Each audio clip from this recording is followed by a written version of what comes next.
wish I could do something for you.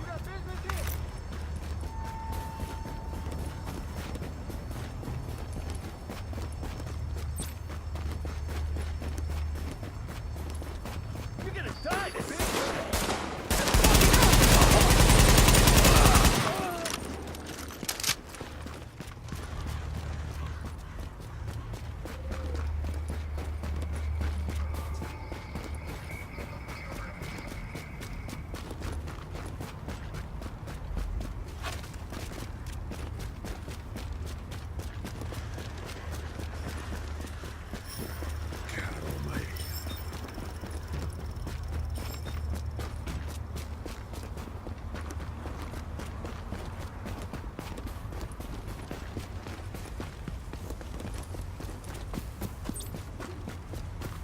Payback, baby. What you doing here?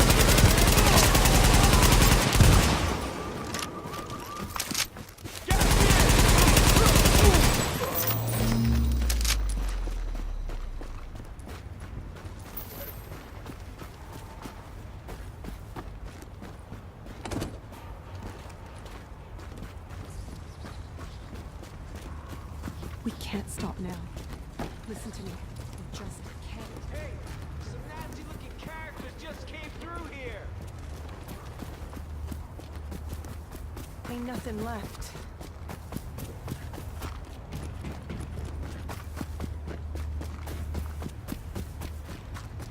Ain't looking good.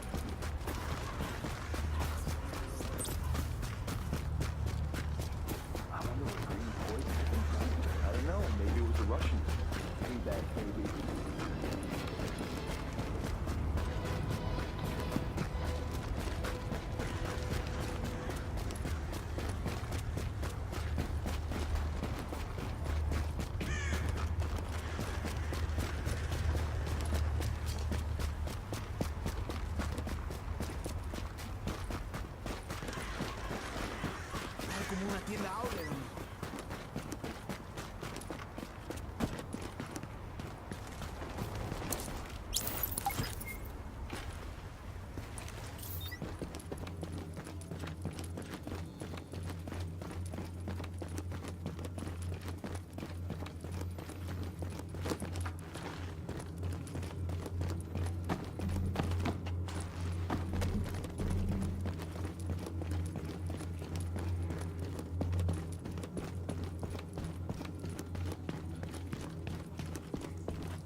Active echo beacon detected.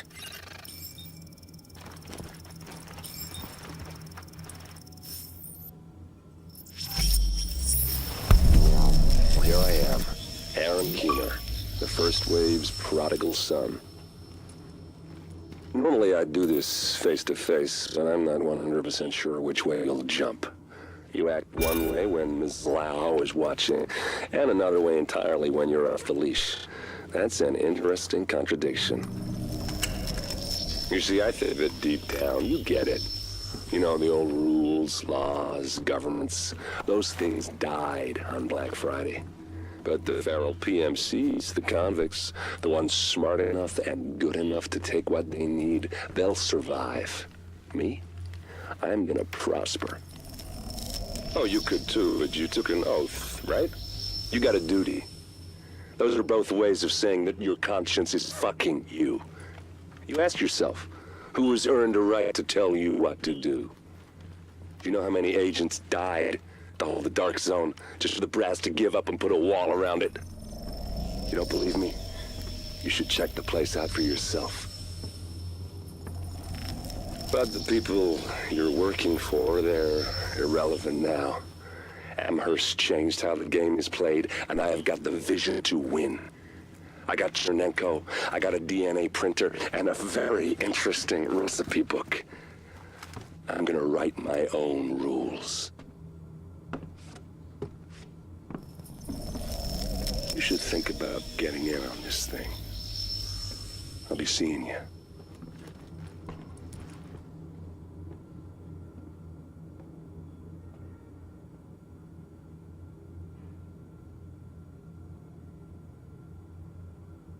Agent, The information you found in that lab was the crown jewel. I think we can break this thing now. But we've got some more information. A voice from the grave. Listen to what Amherst has to say.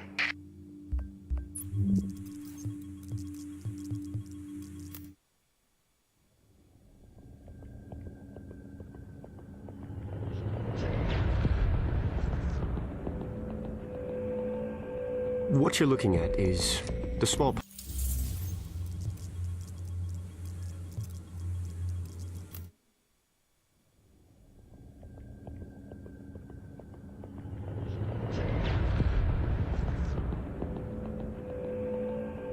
What you're looking at is the smallpox virus, one of the deadliest pathogens on the planet.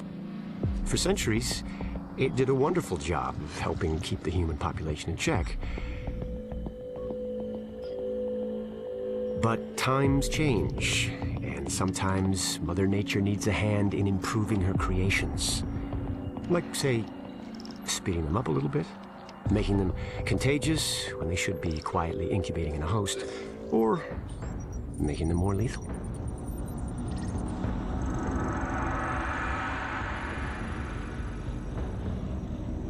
I didn't come up with the approach on my own.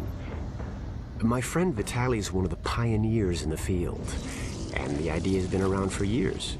Genome as data.